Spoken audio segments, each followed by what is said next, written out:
ఇప్పించే బాధ్యత నాది. 10 కేసుల్లో ఇది 11 కేసుల్లో 11 గెలిచాం. లేదు అంటే దేశాన్ని స్తంభింపజేస్తాం, రాష్ట్రాన్ని స్తంభింపజేద్దాం. లాస్ట్ వీక్ మీరు అడిగినప్పుడు పొలిటికల్ ప్రశ్నలు అడగండి అన్న. ఎందుకంటే ఈవీఎం ముఖ్యమంత్రికి మేము ఇన్విటేషన్ ఇచ్చాం చంద్రబాబు నాయుడు గారికి. రండి అమెరికా అక్టోబర్ 2ని సమ్మిట్ పెడదాం అన్నాం. ఇప్పటికి వరకు ఆ జనార్దన్ గానే ఆయన ఎక్స్ఎమ్మెల్సీ ఆయనతో ఉన్న ఆయన ఎప్పుడు సార్ మీ ద్వారా 2014లో గెలిచిన ఆయన కనీసం రెస్పాండ్ అవ్వలేదు. నిన్న కోర్టులో కూడా చెప్పాను, దాని మీద కూడా కేసేస్తానని. చంద్రబాబు నాయుడు గారు వీసా ఇచ్చిన కౌన్సిలర్స్ని కలుస్తున్నారు. వీసా ఇస్తారు కౌన్సిలర్స్ని కలిస్తే, సంతకాలు పెట్టరు ప్రెసిడెంట్లు ప్రైమ్ మినిస్టర్లను. ఇలాంటిది ఎంతకాలం గిమిక్ చేస్తారు? ఖజానాలో డబ్బులు లేవు, ఓకే, మరి డబ్బులు తెద్దాం, 13 లక్షల కోట్ల అప్పులు తీస్తాం, కోట్ల మంది స్టీల్ ప్లాంట్ అమ్మకుంటా ఆపుదాం, కోట్ల ఉద్యోగాలు సృష్టిద్దాం. కోటి ఉద్యోగాలంటే ముఖ్యమంత్రులు రెస్పాండ్ అవ్వట్లేదు. తెలివైన ప్రజలు, ఇదే నేను మీకు ఫైనల్ వార్నింగ్, చలో అంటే మీరు ధర్నాలు చేయాలి. 7569441275కి గ్రూపులు పెట్టండి. చంద్రబాబు నాయుడు గారు ఇంకొక 1 వీక్లో కలకపోతే సెప్టెంబర్ 1 లోపుని, అక్టోబర్ 1, 2 అమెరికా రాకపోతే నేను తీసుకునే చర్యలు ఎలాగుంటాయో అది దేవుడే నిర్ణయిస్తాడు. Thank you very much.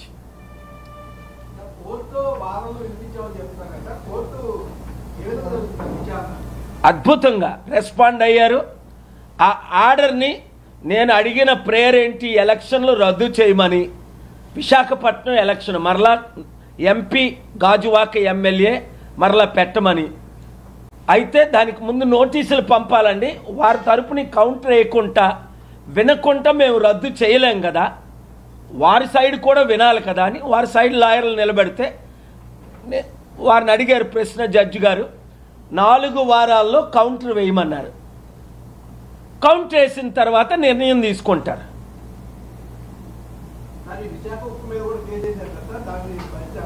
ఏదండి?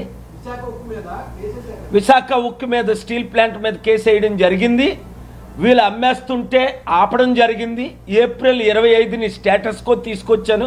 ఆ పనికిమాల జడ్జి ఒకడు ఉన్నాడు, దుర్గాప్రసాద్, లాస్ట్ మంత్, ఆయన ఈ మంత్ ఆగస్టు 9ని రిటైర్ అయిపోయాడు. ఆయన స్టేటస్ కో వెకేట్ చేయడానికి ప్రయత్నించాడు.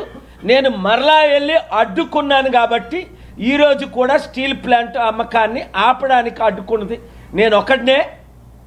ఏప్రిల్ 25ని తెచ్చిన ఆర్డర్ స్టేటస్ కో ఇప్పుడు కూడా ఉంది. వీళ్ళు ఆడుతుందంతా డ్రామాలు. ఈ బీజేపీ కూటమిని సంపూర్ణంగా మనం బుద్ధి చెప్పాలి. కానీ కాంప్రమైజ్కి వచ్చి అభివృద్ధి కొరకు చంద్రబాబు నాయుడు గారు పవన్ కళ్యాణ్ని, మోదీని హఠావ్, ఈ కూటమికి హఠావ్. ఎందుకంటే ఒక ప్రజాశాంతి పార్టీని గెలిపిస్తేనే నిరుద్యోగులకు ఉద్యోగాలు, 1 కోటి మందికి రుణం, కుటుంబానికి ఉన్న 5 కోట్లకి అప్పు తీర్చడం, 13 లక్షల అప్పు తీర్చడం. ఈయన వడ్డీ కట్టలేనని ఈయనే చెయ్యెత్తేస్తున్నాడు కదా ఖజానా ఖాళీ అని. దమ్మున్న మీడియా అంతా ఈ సత్యాన్ని చూపిస్తారు. నేను ఒకటే ఛాలెంజ్ చేస్తున్నాను, వాళ్ళతో ఎవరైతే మీ లైసెన్స్ కేబుల్ ఆపరేటర్ల ద్వారా ఆ కాలంలో వారు ఎలా చేశారో ఇలా చేస్తున్నారో, ఇప్పుడు నేను లాయర్ని, అప్పుడు కాదు.